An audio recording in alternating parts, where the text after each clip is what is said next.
Yo, yo, yo, it's your girl and boy CT. I'm Cindy Barnes. And I'm Travis Barnes. And we are the founders of the Overcomers Podcast. The Overcomers Podcast is designed to help you overcome adversity and live your dreams. Every week we will be sharing stories of people who found their strength in their struggle. The Overcomers Podcast is sponsored by Journey 333, and that's a lot of threes, so let me tell you what it is. It's fitness, coaching, and nutrition. It is a place where we help you to look better, live better, and feel better, and it is mind, body, spirit. Today, we're going to help you get your mind right with our special guest. Hello, Overcomer Nation. I am Cindy Barnes. And I'm Travis Barnes. And we're the founders of the Overcomers Podcast. Yeah, welcome to the Overcomers Podcast. Well, those of you who follow us know that we went on a recent soul adventure. That was a Sedona soul adventure. And one of the most amazing things that happened to me on this adventure was this breathing thing that I did. Yeah, I know you're probably thinking, yeah, I already breathed, Travis. You know, I mean, weren't you breathing already? I never breathed in this way before. I'll tell you, I had my fingers tingling, my toes tingling, my ears tingling. It was as close to an out-of-body experience as you could imagine. And so today I'm bringing on the show the person that did that for me. She's a healing practitioner. Her name is Justine Prestwich. And I am just so excited, so honored that she's gracing us with her time and coming on to the Overcomers Podcast. Justine, welcome to the show. Hi, thank you so much for having me. Thank you so much. I was spellbound listening to episode 1. And yeah, I'm thrilled to be here. Thank you so much. Oh, well, thank you. Thank you for listening to the show. And thanks for making time to be on here. It truly was, I would say, the closest to any out-of-body experience that I've ever had. And I remember when we started, I was like, we're going to breathe? I mean, like, what's that mean, you know? And then you're like, oh, and you might feel certain things. And I'm like, how am I going to feel anything from breathing? I do it all the time and I don't feel anything, you know? And little did, wait till you hear what happened in our session. But we'll get to that a little bit later in the show. First, Justine, let's just kind of introduce you to the audience. I just think that you're an amazing person. I know that you're teaching on the enneagram, and I definitely want to talk about that as part of the show. But how did you get into doing what you're doing? You know, tell us a little bit about your story. Well, I think like most people who get into this, kind of really start studying transformation. I mean, I just hit the wall. I hit the wall really hard about 25 years ago, around the time of 29, 30. I was just such a ridiculous mess. I pretty much crawled into Sedona from Los Angeles. I'd been in LA, I'd been in the film business. I got totally crunched, probably on every level. And I mean, let's see what there was everything, you know, it was just all there. It was, I'd gone there. I was on I thought I was going to be in, you know, this sort of movie. I was into the movie thing. And then I'd got an exciting job in a film company. Then I fell in love with the boss and we moved in together. It was all for a while, like this Hollywood high, the amazing thing. And then I'd been living with him a long time before I realized he was a heroin addict, like highly functional. Wow. Yeah. And so suddenly the whole, you know, as anyone who's, you know, been in the drug world knows, it's like, you know, there's so many aspects that creep up on you. And suddenly it was so almost sort of cliched. It was the Hollywood dream and the house on the hills and the perfect job and the man and the whole thing was exciting. It was creative. And then suddenly it was just came down to nothing really.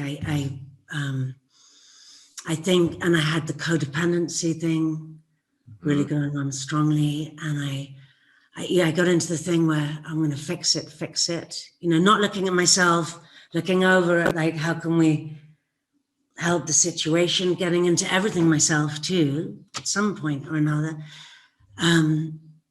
And then I remember it just sort of got to a time and I bought a house together with this guy and where I just didn't know what to do. There was heroin and crack and everything going on in the house. I really didn't know what to do. I tried everything. There was, rehab had gone on a million times. It was really never going anywhere for him.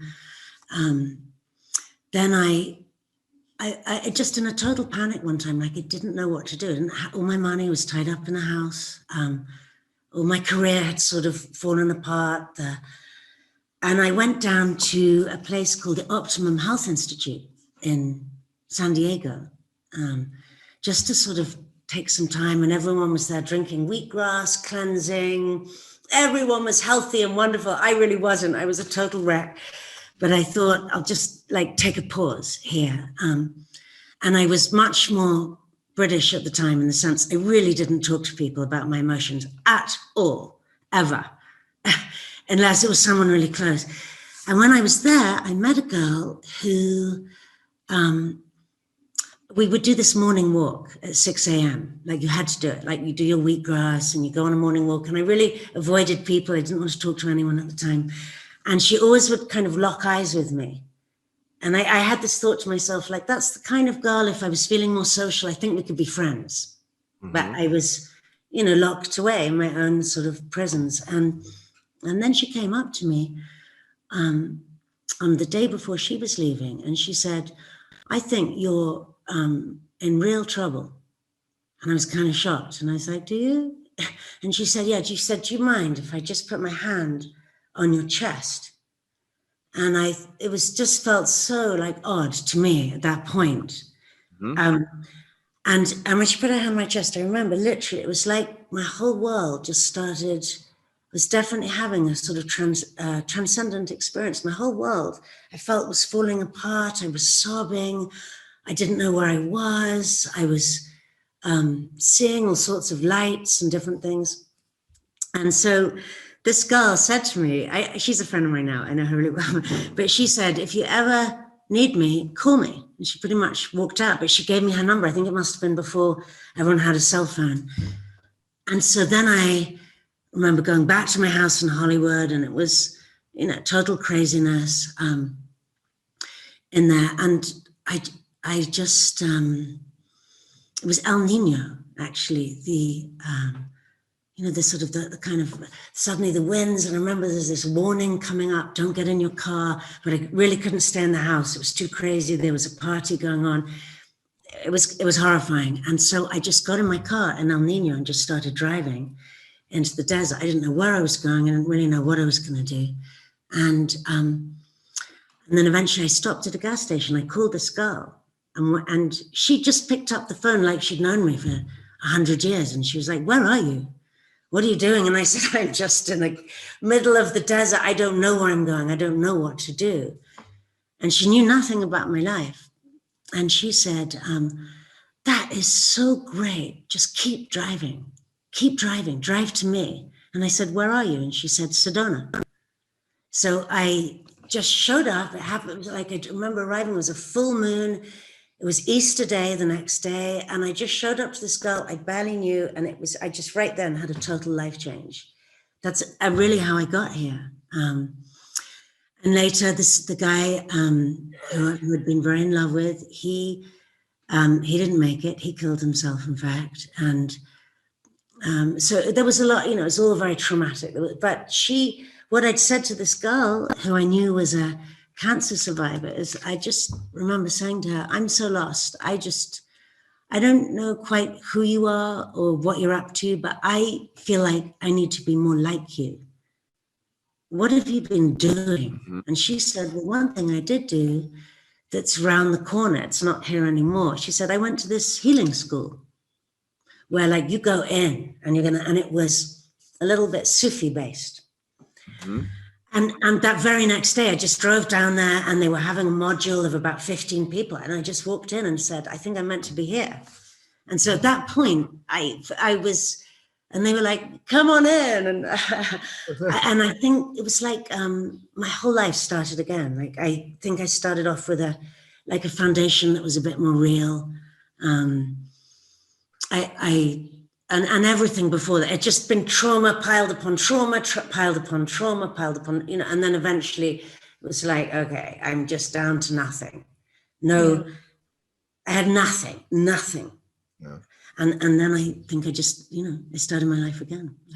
So then I just got very interested in just unfolding. Like, how do we unfold? How do we move out of it? And, bit by bit over 25 years, I learned different modalities and, had to, come to terms with all the different things and just hopefully, move more and more back to wholeness rather than complete fragmentation, which is what it took for me with a stubborn ego. That's what it took for me. Well, I'm glad for it now. Yeah. Well, sometimes, I guess they say sometimes we have to have a breakdown to have a breakthrough, right? That's one way to look at it. Yeah. I find it very coincidental. One part of your story has to do with arriving in Sedona on Easter to a full moon, and that is exactly what we just did. We came in on Easter Sunday, and there was did you? Yeah, it was so crazy. Oh my gosh, was it? Yeah, we thought it was like the first really kind of unique part of our trip where we're like, well, that's kind of a cool sign, we're riding in amongst all these mountains and it's Easter Sunday and it's a full moon and I had crazy dreams while I was in Sedona. I had a broken pyramid replaced with a white cellulite heart and just weird stuff, stuff that makes you be like, woo, what was this going, right? But it was, maybe we should all look for signs. We're journey 333 for a reason. That has to do with signs. So that's interesting. It's really interesting. Like I mean, honestly, I don't tell the story very often. I'm surprised hearing myself tell the story because it's a bit dark side, but Sedona's a funny place because actually a lot of people who around the time when I lived here 25 years ago just stumbled in, and most of them, I mean, almost had lost everything. So I know there is some sort of a gravitational force. And then at that time too, it was not an expensive place to live. You could just wing it. You could just do something to get by and wing it. But now it's, it's really different. It's expensive. It's changed, but it's still, there's no question to me that if you are in needing to go through some strong transformation, it supports you and it pushes it. Like it just does. And I think if you take a compass out here, the compass may not know what to do as much as it would in other places. Like it gets confused. So presumably then you take your human biofield out into this energy and it gets disorientated, which if you need to change is really useful. That's really cool. So you mentioned, that life just unfolded over the years. How many years has it been since you moved to Sedona? I moved here 25 years ago. 25 years ago. And you've explored a lot of modalities. There's one in particular that you teach on called the enneagram, which I'm very interested in doing a session where we follow up and we learn about this for ourselves. But you told me a story about it, and Overcomer Nation, I want you to listen in on this. This is really interesting stuff because we have to know ourselves or maybe just know what we're kind of dressed in so that way we can I won't say anymore. In fact, Justine, I'm going to turn it over to you to tell that story that you told to me so that we can kind of introduce what this is really all about, if that'd be okay. Okay, so I'm pretty sure what we were talking about was, because we weren't doing an Enneagram session, but I think I was telling you that the Enneagram, I think it's often a little misused. It's quite out there now in popular psychology, but I've seen people coming along who are going, I'm a 4, I'm a 3, or almost sort of boxing themselves in, which defeats the entire object. The object, the Enneagram. The Enneagram is a sacred map. It's a fusion of ancient spirituality and modern psychology. Sandra Maitre, I know, in describing how it's meant to work for us if we choose to use this tool, and it's a fantastic tool. She's a fantastic Enneagram teacher. She was a student of Claudio Naranjo, who was a Chilean psychiatrist who was one of the early people in the 20th century to start using it and like going, wow, what is this thing? And he fused it. He and another Bolivian psychologist fused it with modern psychology. They laid the personality part onto it. But anyway, she tells a story of a guy who, a Sufi Islamic guy who gets put in prison for a crime he did not do. Mm-hmm. And his wife goes along to the prison and says, I have embroidered a beautiful prayer mat for my husband. May I give it to him? And the prisoners, the prison guards say, okay, I guess, all right, we'll do it. We'll do the prayer mat. And so as a part of his religion, he's praying 5 times a day. So he's going down on the prayer mat, praying 5 times a day. And after a while, he starts to notice that the design on this prayer mat is very specific, and that what his wife has done is embroider a very specific pattern. And as he prays and he prays and he gets closer to it and he starts to learn it, he starts to merge with this pattern, he realizes that the pattern is the inner working of the lock to the prison door. So it's a diagram of the inner workings of this lock. So he says to the guards, do you have children? Because I would love to make your children some little metal animals, if I may. And I'm just going to need a few tools to do that. And the guards go, yeah, we'd love that. We'd love that. They give him the tools. So at night, he just unpicks his way out of the prison door. And that is how the enneagram is meant to work for us, in the sense that it helps us, it gives us a template to move out of our own inner prisons. Oh, that is so cool. I just love that story. I mean, it's so cool to just be thinking about it, but I love it too. I love it too. I love it too. It just helps us to, I mean, what we're really saying then here with that story, that's an analogy, is that it helps us to really unlock, why we're the way that we are, why we might have certain behaviors or certain things about us. I mean, is that like kind of like the takeaway, how that story can be applied? Yeah, I mean, in the universe of the Enneagram, the idea is that there are 9 different pathways out of prisons, out of inner prisons. So it's just specific. So basically, it seems like for us to remember our wholeness and to access the kind of freedom that we're all craving, usually there comes a point where the external things alone aren't doing it.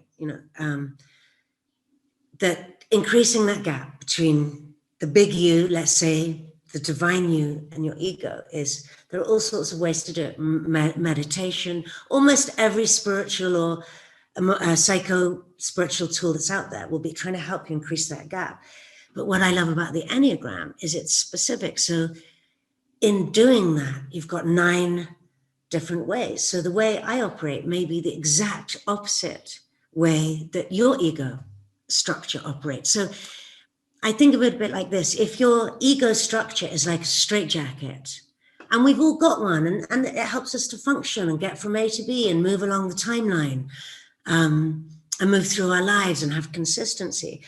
Usually there comes a point where that straitjacket is just too tight, and your ego, either it may happen from a crash from the outside, gets smacked, your ego gets smacked really hard, or repeatedly until you keep, work in progress, can move out of it. But I think that the Enneagram, it's a bit like loosening that straitjacket, having a very specific tool to loosen the straitjacket, so you've just got more room, so you can breathe, and suddenly, no matter what's going on in the outside world, it's more free and more juicy, and there's more expansion into who you really are, which is maybe, the force that makes the roses grow. So it gives more room for you to feel and live out of the divine part of you that's connected with everyone else. Yeah, there's a great quote that I like, and it's, that which causes the rose to bloom is also in you. And I was like, oh, that's so cool to think about, like that life force, Yeah, that's really cool. So you would say the benefits, and by the way, we've heard the number 9 used. Would you call them like 9 different personality types? Would you call them not? Would that be a good way to describe it? I mean, what the psychologists in the 20th century did is fuse personality types onto these 9 different pathways to move out of prisons that had been studied by the Franciscan monks in 1325.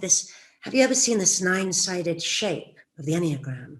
That you often seen it drawn and it looks flat, but if you imagine it as a geometric shape, if you imagine it more in the world of sacred geometry, this 9-sided symbol, that symbol was definitely being used by the monks in 1325. It was definitely used by Pythagoras, the ancient Greeks, 2,500 years ago. And some people say the original use of this symbol to move out of inner prisons was actually being used by the ancient Egyptians, the Essenes in ancient Judaism. So it's been around a long time. Quite how they were using it then, pre-psychology, I'm not sure.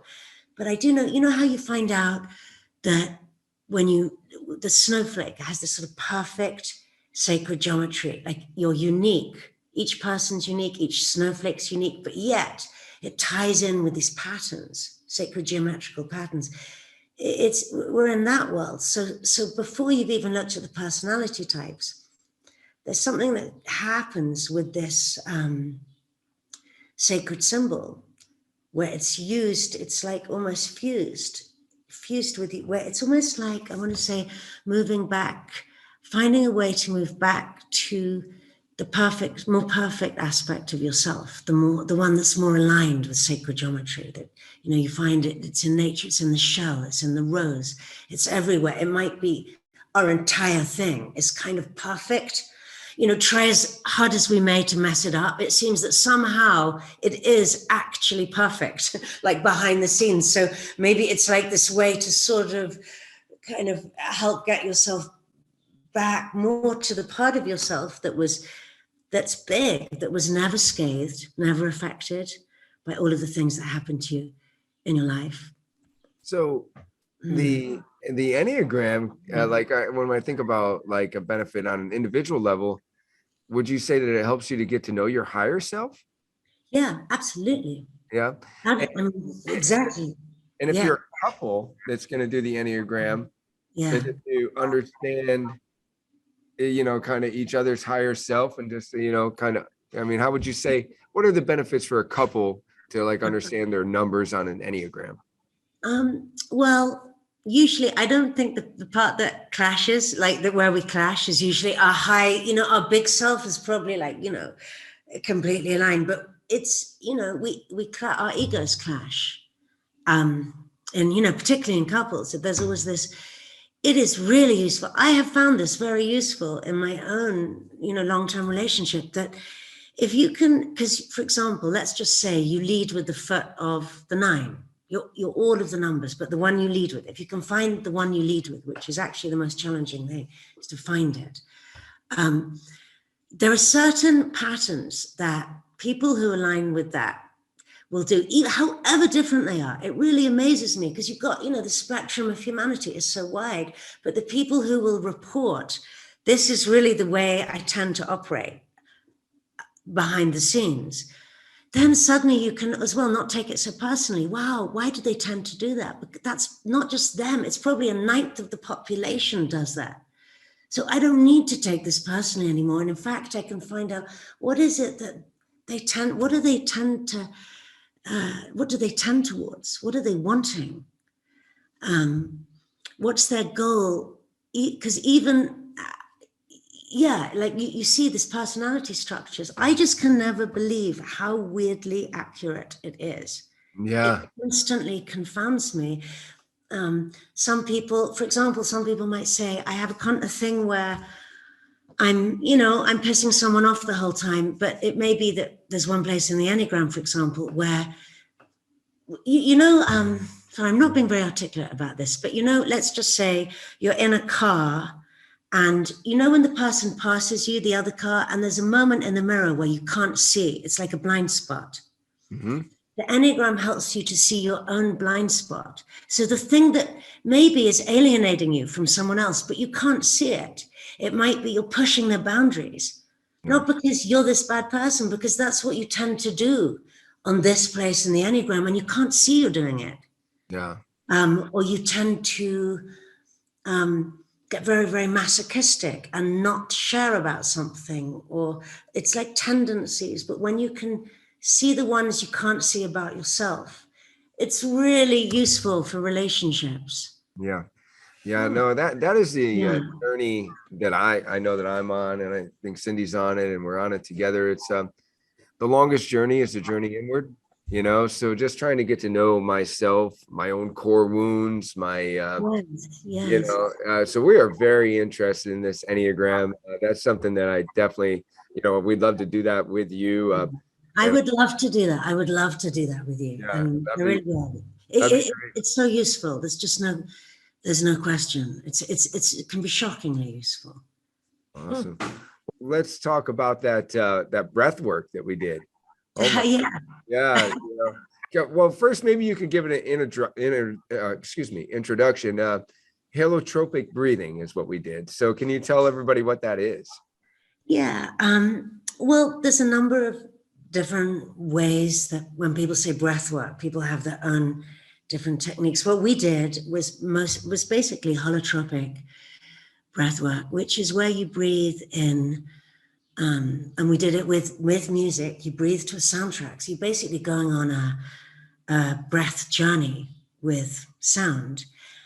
And you're breathing in an exaggerated way. So you're removing the gaps between the breaths.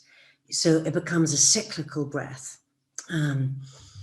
And by doing that, you basically take yourself into a non-ordinary state of consciousness. So as you were saying earlier, well, it's like an out-of-body experience, but in a way it is.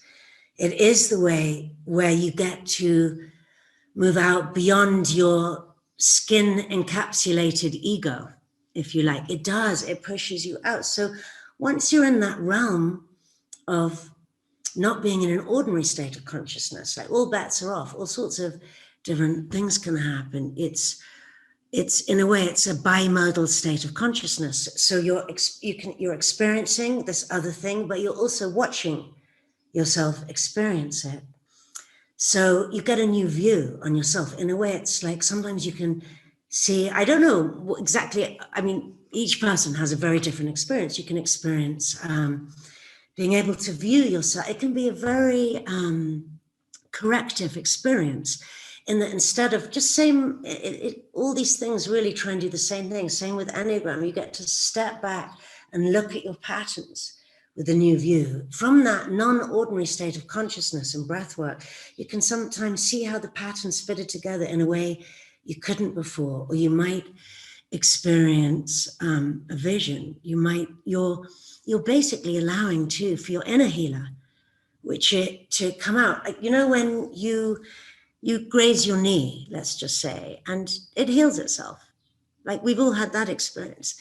So when you put yourself into a non-ordinary state of consciousness, it can suddenly sort of correct itself. You don't have to decide what to do. You just have to keep breathing and you witness what's happening. But it's really it's like kind of opening up a much bigger space where your subconscious mind is now much more present. And Stanislav Grof, who really brought holotropic breathwork to America, he was the guy who was originally into LSD as a therapeutic modality. And then when, it became clear there can be problems with that. But that was just like another way of getting your subconscious to be really accessible. So then he was like, well, what if you exaggerate the breathing? What happened? How else can we get that state? How can we get into that state? Maybe not exactly that state, but close to that state without taking LSD. And so then this whole school of thought emerged. And, the holotropic gang, they're at it regularly. And you can do, even if you do 10 minutes a day or just a little bit all the time, it sort of reminds your body that you don't have to get like stuck into the patterns. Yeah. I know that you guys are really into fitness and stuff. In a way, I think same with exercise, but this is one of the ways. But it also stops you being in control. Mm-hmm. Like I remember you were saying before your session, I'm not too worried about I'm good with breathing or something like that. Right. Yeah. Well, What did you like? Yeah. Yeah, I mean, I guess you kind of go there for a second. It's so funny because here we are, we're sitting together, and you're like, so we're gonna breathe for an hour, right? And I was like, wow. I mean, this because I'm such a busy type of person, and I have my toughest time with meditation. Like people say, meditation isn't thinking about nothing; it's thinking about one thing, and maybe meditating on that. And I'm like, okay, but my problem is I think about a million things. And I'm like, how am I gonna stay still and just breathe for this hour? And that was my biggest challenge going on in my mind. And then you Yeah. have to breathe in that way. And I literally thought about nothing. I had some nice imagery go on a little bit during the session. But I mean, you mentioned LSD and where this came from. I felt like I had an out of body experience and we weren't taking anything. I was just breathing. And I mean, my fingers were vibrating, my toes were vibrating. I mean, I was meditating like I'd never done before too, because we were tuning, to just try to calm my hands. And I was like, that was just amazing. And I felt so energized and so light when it was over. And, it's a great analogy that you just used. You talked about grazing the knee. We take it for granted that our body does do this miracle of healing. Like we cut ourselves and it just heals, right? I mean, you're like, wow, hey, that was pretty cool. I healed up.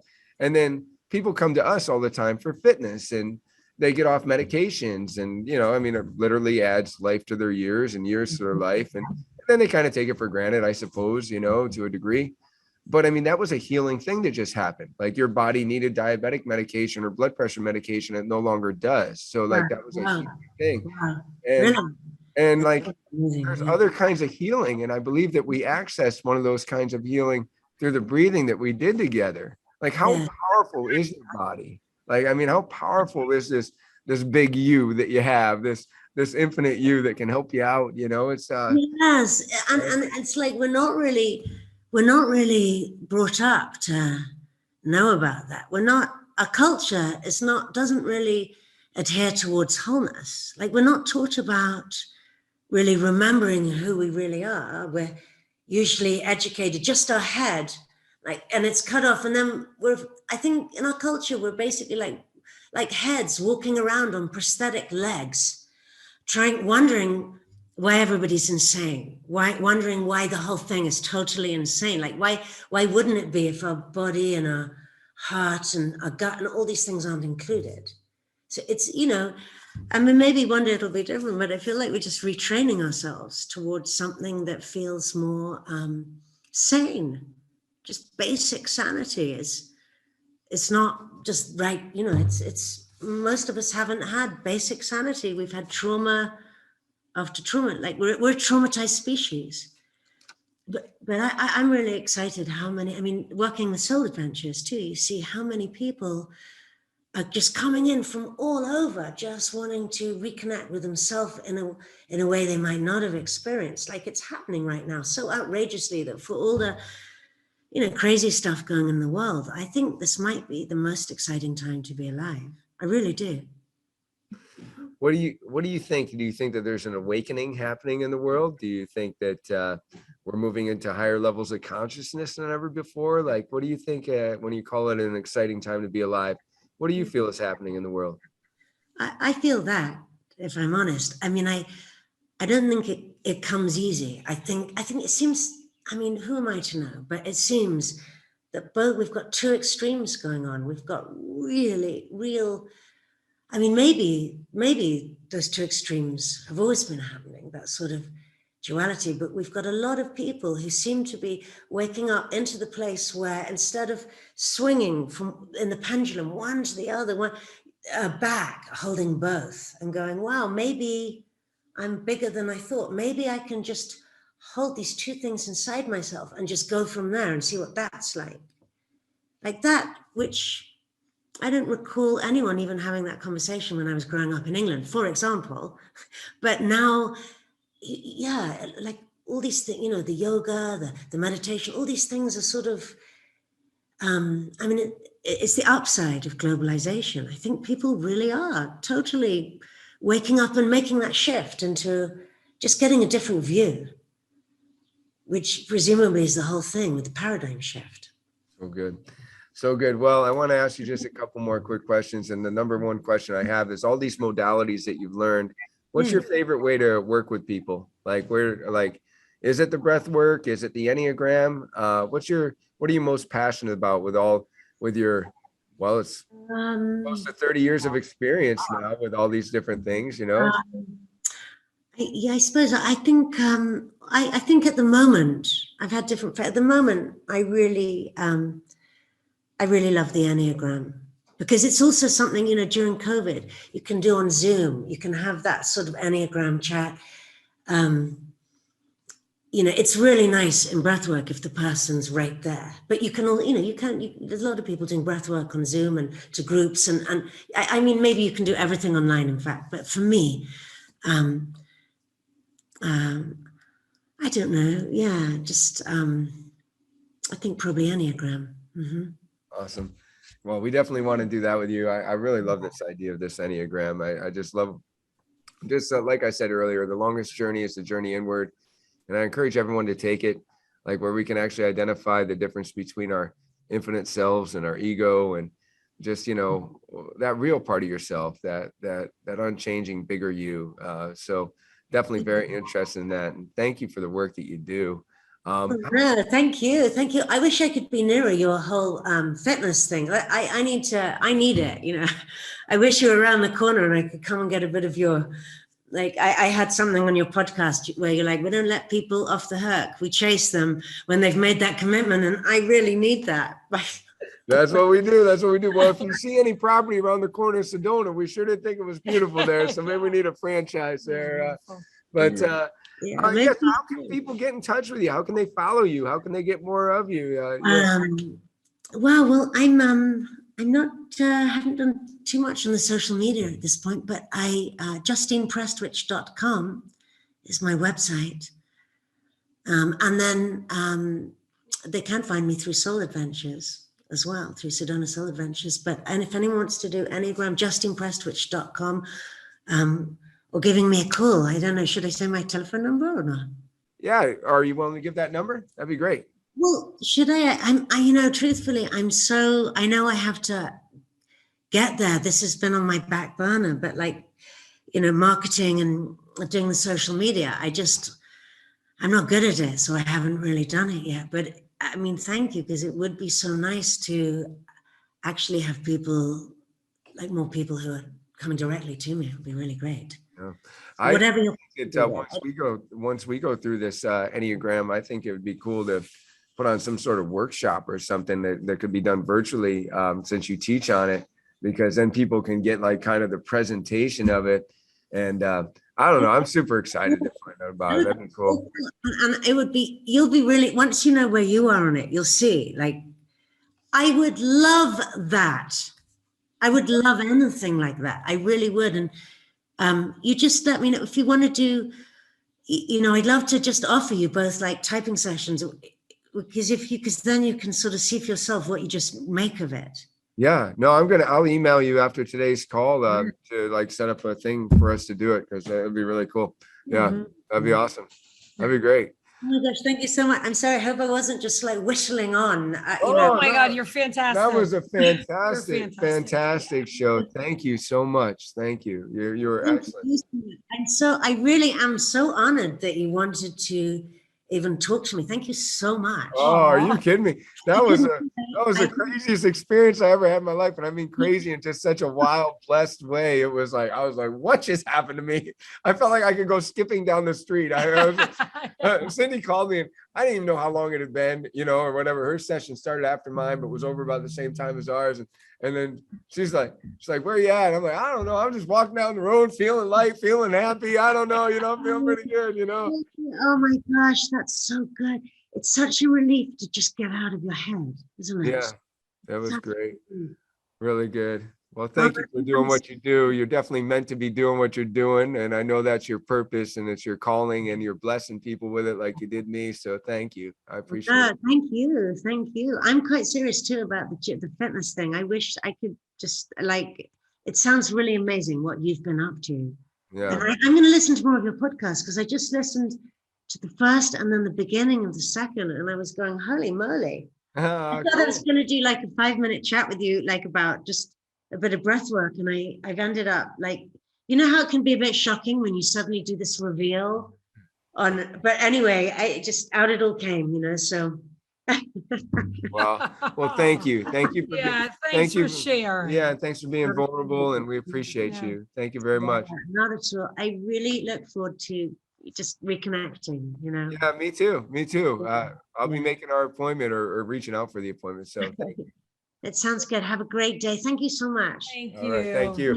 Thanks for listening, Overcomer Nation. Make sure if you haven't already, give us a 5-star rating. Make sure that you share this and subscribe so you can see all of our future content. That's right. And if you'd like to be a guest on a future show, go to overcomers-podcast.com. If you're interested in our franchise opportunities with Journey 333, then go to www.journeyfitness333.com. And finally, if you like what you heard today and you feel like you're somebody that needs a bit more coaching, go to travisbarnes.com.